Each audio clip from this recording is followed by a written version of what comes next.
नमस्कार मित्रों। अपनी जिम्मेदारियों को पूरा करते हुए अपने जीवन स्तर में सुधार कैसे लाया जाए और अपनी जिम्मेदारियों को पूरा करके एनमार्ट के परिवार में आप और कैसे आगे जुड़ सकते हैं, आइए जानते हैं श्री गोपाल जी शेखावत से। अपने स्टाफ को और आगे ले जाने के लिए और उनके जीवन स्तर में और बढ़ावा लाने के लिए क्या क्या चीज़ें आपके मन में हैं और हम और क्या करना चाहते हैं? बात तो थोड़ा सा सवाल आपका ज़बरदस्त है। मैं दो चीज़ बोलता हूँ। अगर स्टाफ खाली कंपनी के प्रति वफादार हो तो भी गलत है। उसको अपने परिवार के साथ भी वफादार होना है, अपने बीवी बच्चों को टाइम देना है, अपने माँ बाप के साथ टाइम देना है, अपने लाइफ जो जिंदगी की है उसमें 1 घंटा एक्सरसाइज का निकालना है। कितना ही काम करो, मैं उनको यही कहता हूं कि तुम्हारी जिम्मेदारी मेरी है, तुम्हारा कोई भी टेंशन मेरा है, बराबर। पिछले कई टाइम से हमारे स्टाफ वालों को हम लोग ऑडिट के चक्कर में खूब टाइट कर रखा है, दिन रात मेहनत करते हैं, खूब सहन कर रखा उन्होंने। मैं उनका पेशेंस देखना चाहता हूं। जिस आदमी में पेशेंस, पाठक जी, नहीं होगा ना, वो आदमी कभी आगे नहीं आ सकता। पेशेंस दुनिया की सबसे बड़ी दौलत है। पेशेंस आदमी को कहां से कहां पहुंचा देता है। और नो डाउट मेरे बच्चे 100% उस पर उतरे। उनके पीछे मैं बैठा हूं। उनका भविष्य सुधारना मेरा जन्मसिद्ध अधिकार है, क्योंकि वो मुझे अपने बाप और बड़े भाई की जगह देखते हैं। मैं भगवान परमेश्वर से प्रार्थना करता हूं कि भगवान इनकी हेल्थ अच्छी रखे, इनके माँ बाप बहन भाइयों का संबंध अच्छे रखे, इनके घर में सुख और शांति हो, ये भी वीक में एक दिन अपनी फैमिली को टाइम देवे। मैं इनको बहुत डांटता हूँ, तुम सिस्टमेटिक चलो। उससे क्या होगा कि तुम जितना वफादार काम में हो उतने वफादार परिवार के लिए भी हो। अमेरिका में एक बेटे ने अपने बाप ने अपने बेटे पे केस किया कोर्ट में कि my son is not talk to me, मेरा बेटा मेरे से बात नहीं करता है। तो कोर्ट में उनको बुलाया गया। अमेरिका तो एक्शन लेती है इमीडिएट। बेटे को पूछा कि आपने ऐसा क्यों किया, why you doing like this, you are not talk to your father. बोला of course, when I was small, मैं जब छोटा बच्चा था, when I was small my father he is not talk to मी।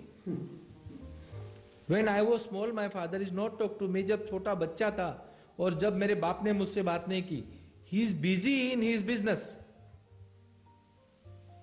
ये अपने बिजनेस में इतने बिजी थे कि उस टाइम इन्होंने मुझे टाइम नहीं दिया, और आज मैं अपने बिजनेस में बिजी हूं जो इनको टाइम नहीं दे सकता। आई एम सॉरी टू से। ये हिंदुस्तान के बिजनेसमैन क्या करते हैं मालूम? जो भी बड़े एम्पायर बनाते हैं, बड़े बिजनेस वाले बैठे हैं, या छोटा आदमी, कोई भी बाप कैसे बना देता है, बेटा ये सब तेरे लिए ही कमा रहा हूं। तो बेटा सोचेगा बाप कमा रहा, मैं क्यों काम करूं, बराबर। तुम्हारी जिम्मेदारी है उसको एजुकेशन देना, उसको पढ़ाना लिखाना। बोलो बेटा बापू होटल पूरी जिंदगी चालू रहेगी, जितना पैसा कमाया है मेरा, तेरा नहीं है, तुझे खुद के पैरों पे खड़ा होना है। उसको पहले दिन से ही हम्बरिंग कर दो ना, तो लड़का काम करेगा, वो मेहनत करेगा, वो अपने लिए काम करेगा, देश के लिए काम करेगा। उसको सब साधन मिल चुके हैं, फिर वो काम करके और साधन बना सकता है, क्योंकि उसके पास सब साधन है। लेकिन अब हम लोग उसको बोलते हैं कि नहीं तेरे को क्या जरूरत है रेडीमेड ऑफिस में आके बैठना। मेरे को बहुत से हमारे सर्कल के ग्रुप वाले बोलते हैं अब तो 18 साल का बेटा हो गया, उसको ऑफिस में बुलाना चालू कर दे। क्यों बुलाऊं ऑफिस में? जरूरत नहीं है, मेरे बेटे की जो मर्जी होगी वो करेगा। मैंने एक दिन बेटे को पूछा, मेरा बेटा बिल्कुल इंटरेस्ट नहीं है मेरे बिजनेस में, पापा I am not interested for your business, मैं खुद कुछ करना चाहता हूं। बेटा बिल्कुल खुशी की बात है, मैं सुखी हूं, करो। एक दिन तैयार होकर बोलता है I am going to air force. मतलब वेरी गुड। हमारी माता जी, हमारी वाइफ, मेरी वाइफ बोलने लगी क्या है, मेरी मिसेस मेरे बेटे के बिल्कुल सपोर्ट में है। उन्होंने कहा नहीं, जो मेरा बेटा चाहेगा वो करूंगी। यस, ये बात सही है, वो मैं भी वही चाहता हूं। जिनकी जो इच्छा वो करने दो। अरे आखिरकार ये सब जो है वो तुम्हारा है, लेकिन तुम अगर दूसरा काम करके कैपेबल होते हो, या मिलिट्री में जाके डिसिप्लिन सीखते हो, या बाहर किसी की नौकरी करके सीखते हो, तो तुम उस रूल को करने के लिए तुमको अपनी औकात मालूम पड़ जाएगी कि रूल कैसे किया जाता है। तो ये सब चीजें रिस्पॉन्सिबिलिटी तो मैं सिखाता ही हूं, हमारे स्टाफ को सबको मैं सिखाता हूं। तुम हमारे नौकर नहीं हो, you are not my servant, you are owner of the company. तुम्हारे भरोसे पे मेरी कंपनी चलती है और तुम्हारे भरोसे पे गोपाल शेखावत का नाम ऊपर आएगा। तो सबसे बड़े इस नाम के जिम्मेदार तुम हो। और अगर तुम कमजोर पड़ जाओगे, सेना कमजोर पड़ जाएगी, तो लड़त कैसे होगी? ये मेरी सेना है, ये बिकाऊ नहीं है साहब। इसलिए इनके परिवार के बारे में भी मुझे सोचना है, इनके घर बार के बारे में भी मुझे सोचना है, इनका भविष्य और कैसे उज्जवल बन सकता है, मैं वो सोचता हूं। भगवान ने मुझे दे दिया और मेरा पेट भर गया, ऐसा नहीं है। मेरे साथ रहने वाले हर आदमी सुखी रहने चाहिए, भगवान उनको सुखी रखने चाहिए। अगर वो सुखी होगी, आदमी गड़बड़ कब करेगा? जब उसका पेट नहीं भरेगा। आदमी चोर कब बनेगा? जब उसकी जरूरत पूरी नहीं होगी। आज एक आदमी मुझे आके बोलता है कि सर मेरे घर में शादी है और मुझे लाख रुपए की मदद करो, और मैं उसको बोल दूं नहीं, तो वो मजबूरन चोरी करके पैसा निकालेगा, जरूरत तो पूरी करेगा। इससे अच्छा मैं उसको बोलता हूँ ले आराम से पगार से कटा के देना, क्या फर्क पड़ गया? लेकिन वो आदमी जाता नहीं हाथ से। सर इस जमाने में भरोसेमंद आदमी मिलना बहुत कठिन है। जो नहीं है मैं उनके भरोसेमंद बनाता हूं, उनको समझाता हूं। जो चीज इज्जत और ईमानदारी में मजा आता ना, जो सुख पायो संत शरण में, वो सुख नाही अमीरी में। संत शरण में ज्ञान मिलता था। मन लागा मेरे राम फकीरी में। फकीरी का मतलब क्या था? बेफिक्री। बेफिक्री, अपना काम, टेंशन कुछ था ही नहीं। तुम सिर्फ तुम्हारे काम में पर्टिकुलर रहो, भगवान ऊपर वाला बिल्कुल तुम्हारा नसीब लेके आया है। ये मेरा तकदीर है कि तुम मेरे साथ जुड़े हो, तुम्हारा नहीं कि मैं तुम्हारे पे ट्रस्ट कर सकूं। कहां मिलते हैं आज के दिन में आदमी? मैं कहीं स्टाफ में जाता हूं तो लोग मेरे लिए तरसते हैं। लड़कियां खड़ी रहती है रात को 12-12 बजे तक हमारे स्टाफ की। हमारे सर आ गए, उनके साथ हमको एक बार खाना खाना है, एक बार चाय पीनी है। अच्छा, मैं कोशिश यही करता हूं कि उनको कम से कम 5 मिनट का टाइम तो देता हूं। उनके साथ बातें करता हूं, बेटा कैसे हो, क्या है, सब ठीक चल रहा है, ये है वो है, बातें करता हूं मैं उनसे। और क्या है पाठक जी, जीवन में सब चीज पैसे से किसी का जमीन आप नहीं खरीद सकते। अगर मैं मेरे ड्राइवर के साथ बैठ के उसको पूछता हूं कैसा है, फैमिली अच्छी है बेटा, तो उसका दिल खुश हो जाता है कि मेरा सेठ मेरा ख्याल रखता है, बराबर। लेकिन आपको ये मालूम नहीं है, एक्चुअल मेरा ख्याल मेरा ड्राइवर रखता है। मैंने तो उसको एक सवाल पूछा है, लेकिन मेरी पूरी जिम्मेदारी उसके पास है, मेरी लाइफ उसके हाथ में है। तो रिस्पॉन्सिबिलिटी किसकी ज्यादा है, मेरी कि उसकी?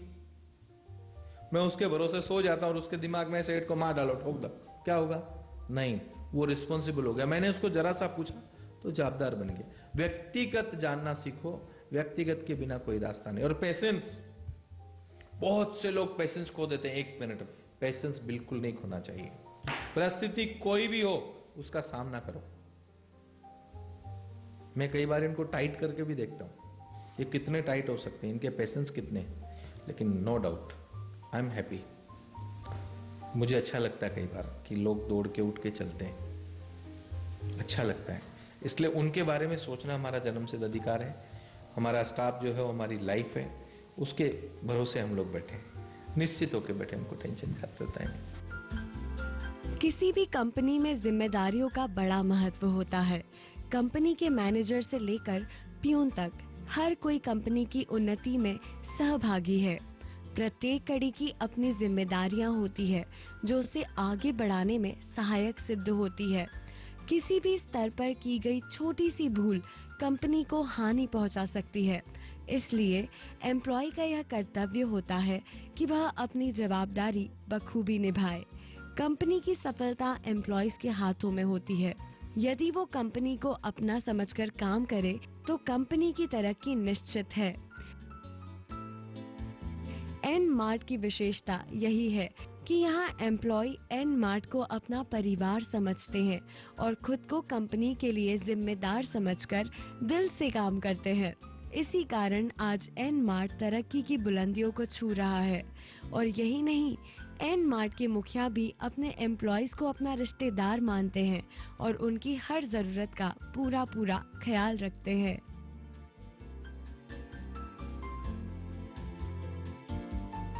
तो मित्रों, आज हम बात करेंगे श्री अजय सिंह जी से। अजय जी नमस्कार। नमस्कार जी। अजय जी, आप एनमार्ट में एनसीटीएल पोस्ट है आपकी। हाँ जी, हाँ जी। तो ये एनसीटीएल की जिम्मेदारियां क्या क्या होती हैं? एनसीटीएल की जिम्मेदारी ऐसे है कि हमें सारे इलाके को रिप्रेजेंट करना है कंपनी की तरफ से, और कोई भी प्रॉब्लम्स आती है, जो हमारे साथ लोग जुड़ रहे हैं, कोई मॉल के लिए जगह देखनी है,